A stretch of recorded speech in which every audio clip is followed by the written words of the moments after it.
Hello everyone, welcome to the Street Crime UK YouTube channel. Thank you for joining us.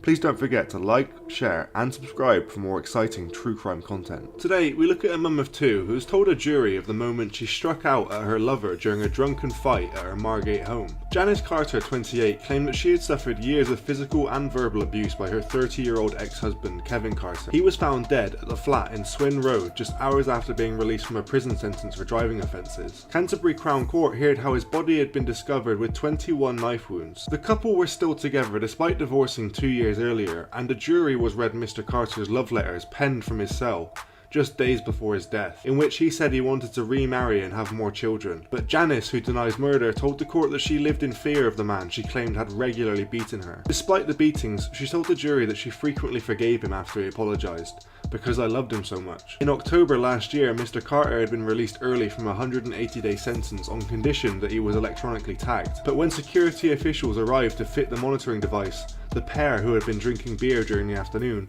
began arguing about where it was to be placed inside the flat. That argument led a fight, which resulted in Mr. Carter dying from stab wounds. Janice Carter had told the court how she had met her lover in Margate after his prison release, and the two went for a drink in a pub. When we got back, we kissed and cuddled, and we were still drinking, she said. She claimed that Mr. Carter got the hump after making a phone call to his son when a neighbour arrived to complain about the loud music. They invited him in to stay for a drink. But when her ex-husband left the room, she persuaded the neighbour to take a large glass of Southern Comfort and tip it down the drain. She claimed that when Mr. Carter discovered the drink missing, it made him very angry, and after the neighbour left, she claimed that she was attacked. He began slapping me with the palm of his hand across my head and from side to side. He was screaming in my face. I was scared. I was trying to calm him down. We were in the kitchen and he grabbed my hair and I was holding his arms. I just reached behind me and grabbed a knife. I just swung the knife and stabbed him. I lashed out. I can't remember how many times. I just wanted him to stop pulling my hair. When he let go, I dropped the knife and ran out of the door. The court heard how Miss Carter then went to the home of her sister,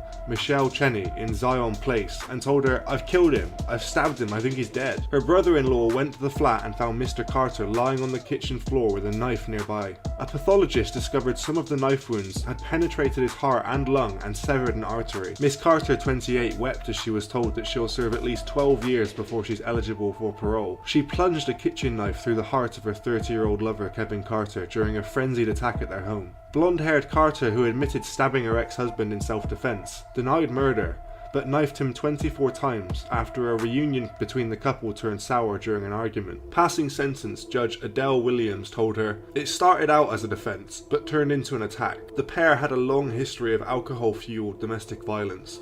Although they had divorced 3 years before the murder, they had recently got back together." Christopher May, prosecuting, had told how Mr. Carter, who had been serving a 180-day sentence for motoring offences, had been looking forward to his early release last October. There were, however, some sources of tension between the two of them in the run-up to his release from prison, he said. One of these concerned the arrangements for the terms of his release. The two had been drinking beer and spirits during the evening and playing loud music at their flat in Swin Road, Margate, the court was told. But when officials from G4S arrived to install an electronic monitoring device inside the flat, which was part of the conditions of the prison release, the couple fell out. Mr. May said that the tagging equipment was eventually installed in the bedroom, and Janice Carter was described as not happy about it, though she was joking and hugging the G4S employees. A neighbour who had been drinking with the couple earlier returned to his flat but could hear the couple shouting. Mr. May said that he was able to make out some of the swear words.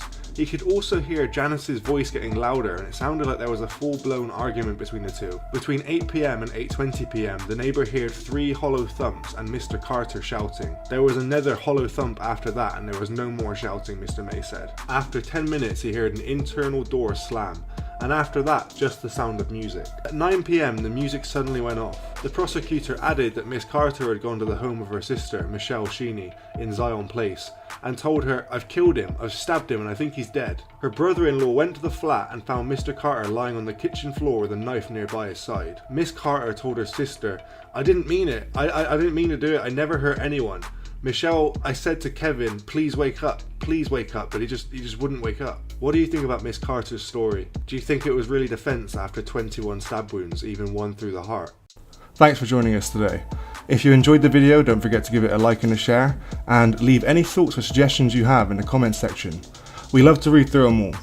And if you're new but enjoy UK true crime content, then subscribe to see when our newest video releases.